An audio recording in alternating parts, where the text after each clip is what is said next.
Coming down the mountain on the west side of Lamaze, you come down to the river, and this pathway has been turned into a big highway now. Last time I came to here, it was bushes, very narrow. This culprit wasn't here, but culprit now, they cleared the way and built a coal pit. Make holes.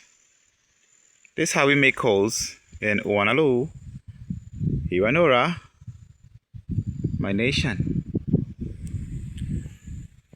by the colonizers called St Lucia. So this is a beautiful, beautiful view. This place is just full of beauty. Everywhere you go, there's farms, there's gardens, there's fruit trees. There's all kinds of old-fashioned ways of doing things and new-fashioned way of doing things.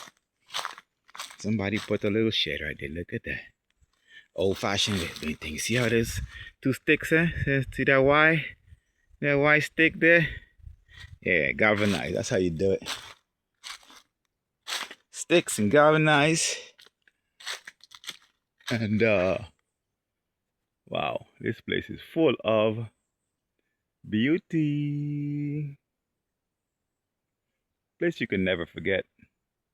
You know, I've been coming back and forth to Oanalu since I was a child. And I always said to myself, I want to live here.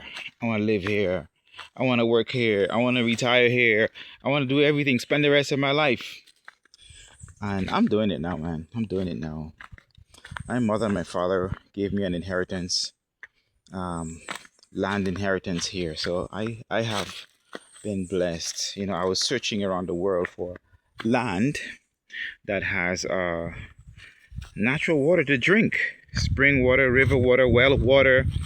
You know, some natural source of water so I can, you know, plant my food and have animals, livestock that can drink water, and I can drink water too. And it's here. It's right here. It's natural water.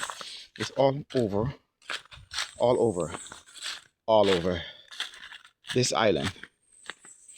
And there are many other islands in Lukakairi, which is colonized, called Caribbean, where we have many, many rivers. Dominica is another one, our sister island. St. Vincent. These are the colonized name, remember?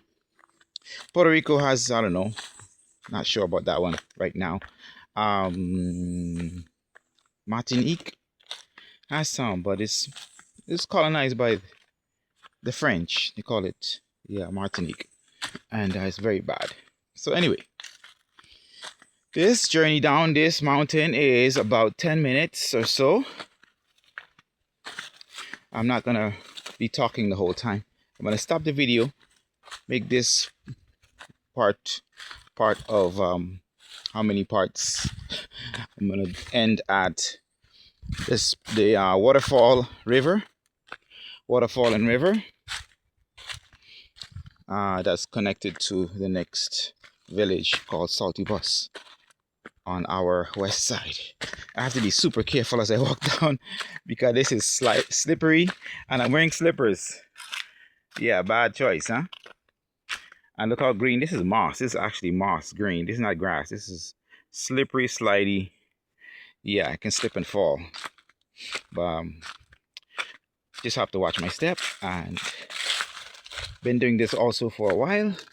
So I know how to navigate myself through this.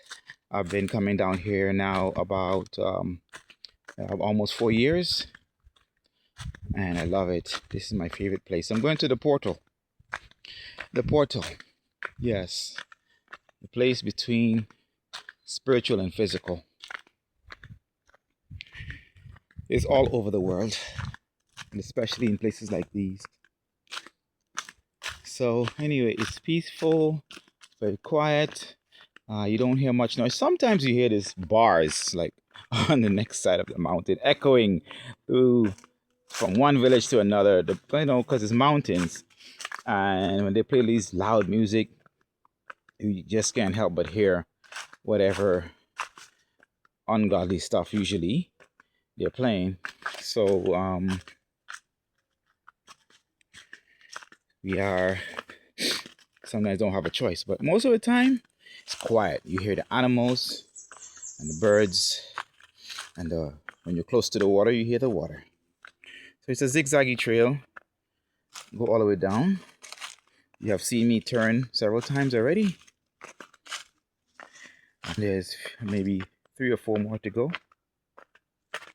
It's about 5 zigzags down to the bottom. Until next time. This is, by the way, this is a new moon day. Today is a new moon, second moon, called Ziph. In the book of Kings, chapter 6, verse 1. I believe it's First Kings. Chapter 6, verse 1.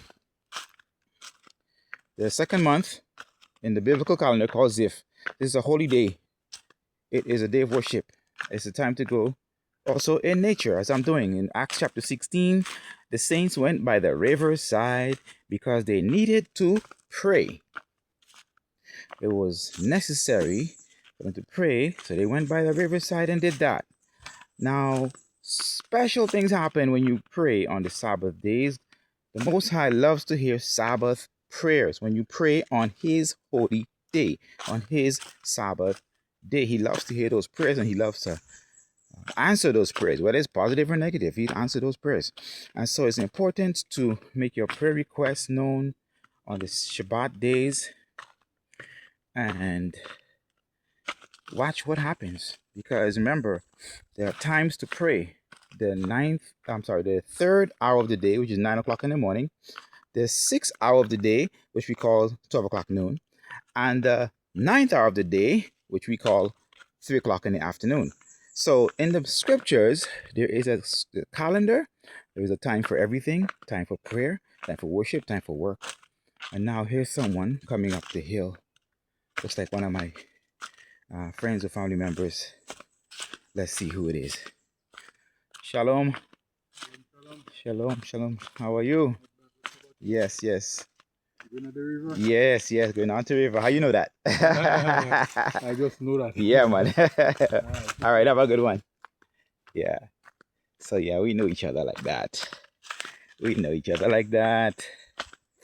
So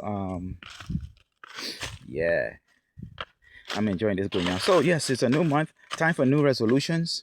A resolution is no good without a calendar, without a plan. So this is why the Most High created this world, and He created the world with a calendar, a plan. Every hour of the day is accounted for. Every day of the week, every week of the month, and month of the year, and every year is all accounted for. And there's a schedule to do prayer, to do worship, to do everything in your life that concerns your life. And we need to be careful to follow that calendar. And when you make a new resolution on the calendar, you write down your days, you write down what you want to do or what you want to get or what you're praying for or whatever the issue is, and you make a schedule, execute a plan to get your resolution accomplished, manifested. Make it happen. Make it done. Okay, so I'm going to be talking about the biblical calendar, the Creator's covenant calendar. Throughout my videos, you have to subscribe, you have to like, share, subscribe, comment, ask your questions, give me feedback. I appreciate all of it. And until next time, let me say shalom upon all the children of Israel and Judah forever. This is one of the most indigenous flowers in Santa Lucia. Wanalu Heranura. I love it so much. I love the design. It's called a lobster claw. So I'm going to end on this note. It's so bright and beautiful. I love the reddish pinkish glow that is showing. Somebody just chopped down this one, unfortunately, but there's many more around here. And yeah, this is a lovely sight to behold, and this lovely island.